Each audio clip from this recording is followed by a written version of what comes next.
नमस्कार दोस्तों, स्वागत है आप सभी का एक बार फिर से आपके अपने प्लेटफॉर्म टेक्स्ट बुक पर। मेरा नाम कमलदीप सिंह है। आज के इस क्लास में हम लोग डिस्कशन करने वाले हैं कुछ बेहतरीन चीजों को लेकर। जैसे कि आप सभी लोग जानते हैं कि यूपीपीएससी बीईओ का जो एग्जामिनेशन है इस साल होने वाला है और इस वैकेंसी को लेकर लाखों छात्र इस बार इंतजार कर रहे हैं, क्योंकि इस बार काफी बड़ी वैकेंसीज यहां पर देखने के लिए मिलने वाली है। अगर मैं बात करता हूं कि इसमें कौन लोग अप्लाई कर सकते हैं, तो इसमें वो सभी लोग अप्लाई कर सकते हैं जिन्होंने बीएड किया हुआ है ग्रेजुएशन के बाद में। तो आपके लिए सुनहरा अवसर है। टीजीटी पीजीटी में अगर अपना चांस ना बना पाए हो, किसी वजह से नंबर रह गए हो कम, तो यूपी बीईओ आपकी उस इच्छा को पूरी करेगा। यानी आप अधिकारी बन सकते हैं उत्तर प्रदेश में, ब्लॉक एजुकेशन ऑफिसर बन सकते हैं, खंड शिक्षा अधिकारी बन सकते हैं। तो आइए जानते हैं इस वीडियो में कंप्लीट इंफॉर्मेशन कि भाई किस तरीके से इस वैकेंसी को हम देखेंगे और क्या क्या इसमें हमें करना पड़ेगा खंड शिक्षा अधिकारी बनने के लिए। सबसे पहले पूरी जानकारी समझ लीजिएगा। बीईओ को हम बोलते हैं बेसिक शिक्षा अधिकारी, यानी कि ब्लॉक एजुकेशन स्तर का प्रशासनिक अधिकारी होता है आपका ये। ठीक है, ब्लॉक अधिकारी, ब्लॉक शिक्षा अधिकारी के नाम से इसको जाना जाता है। लगभग 15 लाख से ज्यादा उम्मीदवारों ने टीजीटी पीजीटी की परीक्षाएं दी थी। जो लोग टीजीटी पीजीटी की परीक्षाएं देते हैं वो सभी लोग ना बीएड करे हुए होते हैं। तो ये सारे के सारे छात्र ना ये डाल सकते हैं बीईओ की परीक्षा को। तो मान के चलिए कितना ज्यादा कंपटीशन यहां पर होने वाला है, और एक सही गाइडेंस और सही प्रिपरेशन आपके लिए बहुत जरूरी है, जो कि अभी से आपको शुरू करनी पड़ेगी। ठीक है, तो भाई अगर मैं बात करता हूं तो पहले इसको एक अलग नाम से जाना जाता था, लेकिन अभी हम इसको जो है खंड शिक्षा अधिकारी या ब्लॉक एजुकेशन ऑफिसर के नाम से जानते हैं यहां पर। चलिएगा, अब बाकी करते हैं इसका काम क्या होता है, जिम्मेदारियां क्या क्या होती हैं ब्लॉक एजुकेशन ऑफिसर की। मैं अभी बताऊंगा कौन कौन अप्लाई करता है, पूरी एजुकेशनल क्वालिफिकेशन के ऊपर डिस्कशन करेंगे। स्कूलों का जो पर्यवेक्षण होता है, सुपरविजन होता है, प्राइमरी स्कूल्स होते हैं हर खंड के अंदर। ठीक है, तो उनका जो पर्यवेक्षण होता है एक खंड शिक्षा अधिकारी वहां पर करता है। ठीक है, प्राथमिक और उच्च प्राथमिक विद्यालयों का निरीक्षण इनके जिम्मेदारी होती है। जो शिक्षकों की मॉनिटरिंग होती है, शिक्षण गुणवत्ता और उपस्थिति सुनिश्चित करना, ये बीईओ ही देखता है आपका। सरकारी योजनाओं का क्रियान्वयन स्कूल में अच्छे से हो रहा है कि नहीं हो रहा है, ये बीईओ निर्धारित करता है।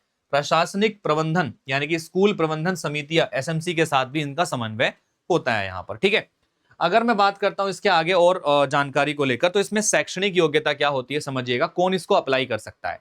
अगर आपने ग्रेजुएशन कर रखा है और आपने बीएड कर रखा है तो आप इसमें एलिजिबल होते हैं। तो मान के चलिए कितनी अच्छी चीज है, आपने अगर बीएड कर रखा है तो आप इसमें अप्लाई कर सकते हैं ग्रेजुएशन के बाद में। उम्र होती है 21 साल से 40 साल। तो कई बार क्या होता है कि टीजीटी परीक्षा के लिए कहीं कहीं पर 35 साल की आयु देखी जाती है, बट आप इसमें 40 साल तक की आयु तक ये फॉर्म फिल कर सकते हैं। ठीक है, राष्ट्रीयता भारतीय नागरिक होनी चाहिए, और इसमें जो है टेट और सीटेट ये आवश्यक नहीं होता है। ठीक है, तो कई बार हम टीजीटी पीजीटी की परीक्षा इस वजह से नहीं दे पाते हैं कि हमारे पास टेट या सीटेट नहीं है, लेकिन हम टेट सीटेट ना हो, बीएड हमारे पास में हो, तो हम जो है बीईओ का जो परीक्षा है वो यहां पर दे सकते हैं। चलिए, अभी यूपीपीएससी बीओ की चयन प्रक्रिया क्या होती है। सबसे पहले इसका प्रीलिम्स एग्जाम होता है। ठीक है, प्रीलिम्स एग्जाम, इसको स्क्रीनिंग एग्जाम भी बोलते हैं, जिसमें शॉर्टलिस्टिंग होती है कैंडिडेट्स की। फिर इसके बाद मेंस परीक्षा होती है, मुख्य परीक्षा होती है जो आपके मेरिट बनती है जहां से आपकी। फिर उसके बाद इंटरव्यू होता है, फिर डॉक्यूमेंट वेरिफिकेशन होता है। तो ये इसकी चयन प्रक्रिया पूरी आपकी दी हुई है। प्रारंभिक परीक्षा प्रीलिम्स के अंदर क्या क्या चीजें आती हैं इसके बारे में बात कर लेते हैं। तो प्रीलिम्स के अंदर अगर मैं बात करता हूं तो यूपी स्पेशल, उत्तर प्रदेश से जो विशेष जीके होता है, जनरल अवेयरनेस होती है, हिस्ट्री होती है, वो सब पूछी जाती है। करंट अफेयर आता है, जनरल साइंस आती है, जनरल स्टडीज आती है, इंडियन हिस्ट्री, भारतीय इतिहास, ज्योग्राफी आती है, इंडियन पॉलिटी, इकोनॉमिक्स से रिलेटेड क्वेश्चंस यहाँ पर पूछे जाते हैं। ठीक है भाई, तो ये आपका पैटर्न रहता है आपका। मुख्य परीक्षा मेंस जो होती है वो डिस्क्रिप्टिव होती है आपकी, वर्णनात्मक होती है आपकी। पेपर 1 सामान्य अध्ययन का होता है, विस्तृत उत्तर वाले प्रश्न होते हैं, प्रशासनिक क्षमता, एडमिनिस्ट्रेशन पर जोर होता है इसमें आपका। पेपर 2 सामान्य हिंदी और निबंध का होता है, जिसमें हिंदी व्याकरण, ग्रामर, निबंध लेखन, ठीक है, ये सब चीजें पूछी जाती हैं आपकी। तो भाई ये आपका मुख्य परीक्षा होती है जो डिस्क्रिप्टिव पार्ट में आती है। तो आपने देखा इसका जो प्रीलिम्स है वो आपका ऑब्जेक्टिव होगा। ठीक है, फिर उसके बाद एक मेंस परीक्षा होगी, फिर इंटरव्यू होगा। ये सिलेक्शन प्रोसेस रहता है इसका आपका। 6 महीने की अचूक तैयारी का जो स्टडी प्लान है वो अगर आप बना लेते हैं ना, तो मान के चलिए कि सक्सेस आपके हाथ में होगी, और डेडिकेशन से आपको प्रिपरेशन इसकी करनी पड़ेगी। ठीक है, तो 1 से 2 महीने में आपको फाउंडेशन तैयार करना है अपना, यानी कि एनसीईआरटी की पाठ्य पुस्तकों से इतिहास, भूगोल, विज्ञान, शिक्षा शास्त्र की नीतियां, पेडागोजी, पॉलिसीज के मूल सिद्धांत को सीखना है। फिर इसके बाद तीसरे चौथे महीने में आपको जो है सब्जेक्ट वाइज एक्सपेंशन करना है, यूपी स्पेशल की पढ़ाई करनी है, पॉलिटी इकोनॉमिक्स को पढ़ना है, ठीक है, पिछले 6 महीनों के करंट अफेयर का रिवीजन करना है, 5वें 6ठे महीने में आपको अभ्यास और मूल्यांकन करना है अपना। तो बस इतना तैयारी आपको काफी है, साथ के साथ में एक अच्छा गाइडेंस आपको मिल जाएगा, तो आप अच्छे से क्वालिफाई कर लेंगे। पिछले वर्ष के प्रश्न पत्रों को देखेंगे, है ना, और साथ के साथ टाइम मैनेजमेंट और मॉक टेस्ट देंगे ताकि नेगेटिव मार्किंग से बचा जा सके, क्योंकि इसमें नेगेटिव मार्किंग भी होती है आपकी, ठीक है। तो सबसे पहले पेडागोजी एंड एजुकेशन, निबंध और इंटरव्यू के लिए भारत की शिक्षा प्रणाली एनईपी 2020 शिक्षा संबंधी सामाजिक मुद्दों पर विशेष ध्यान होना चाहिए। आंसर राइटिंग मेंस वर्णनात्मक है, तो केवल पढ़ना पर्याप्त नहीं है, प्रतिदिन 2 उत्तर लिखने का अभ्यास भी करना जरूरी रहेगा आपके लिए, ठीक है। एक्यूरेसी इन प्रीलिम्स बहुत जरूरी है, यूपीपीएससी में प्रतिस्पर्धा हाई होती है आपकी, नेगेटिव मार्किंग के बढ़ने से तुक्का लगाने की आदत को छोड़ना पड़ेगा, ठीक है। तो ये सारी चीजें भाई जो आपको ध्यान रखनी है आपकी, ठीक है। तो आप अच्छे तरीके से क्वालिफिकेशन कर सकते हैं, अच्छे तरीके से करियर में आगे बढ़ सकते हैं बीईओ बन के, ठीक है भाई।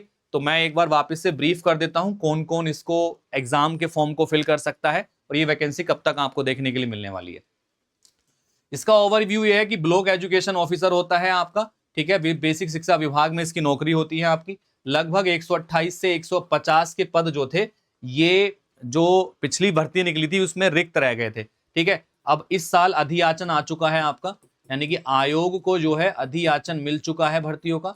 अधियाचन मिलने के बाद में इसमें कुछ विसंगतियां पाई गई थी, जिसकी वजह से उनको दूर किया जा रहा है और वापस से इसके नोटिफिकेशन निकालने की तरफ ही अग्रसर है। तो मान के चलिए मई के महीने तक या अप्रैल के महीने में आपको इसका नोटिफिकेशन देखने के लिए मिल सकता है, ठीक है।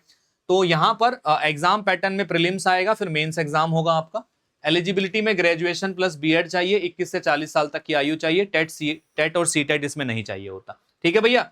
चलिएगा, तो ये आपकी कंप्लीट बीईओ का कंप्लीट स्ट्रक्चर है, तो देर मत कीजिएगा, अच्छा मौका है। अगर आप शिक्षक ना बन सके तो आप बीईओ ब्लॉक एजुकेशन ऑफिसर खंड शिक्षा अधिकारी जरूर बनिएगा और अपने शिक्षक ना बनने के जो नुकसान हुए हैं आपके, उसको अच्छे तरीके से भुनाइएगा, ठीक है। तो भाई बीईओ एक अच्छी पोस्ट होती है, अधिकारी लेवल की पोस्ट होती है, ठीक है। तो आपके लिए बेटर अपॉर्चुनिटी है, बहुत जल्दी इसका नोटिफिकेशन देखने के लिए मिलेगा। आगे की इंफॉर्मेशन के लिए आप इस चैनल को सब्सक्राइब जरूर करिएगा ताकि आगे की इंफॉर्मेशन आपको यहां पर मिलती रहे। So all the best and take care, thank you, bye bye, मिलते हैं अगले वीडियो में, धन्यवाद, थैंक यू।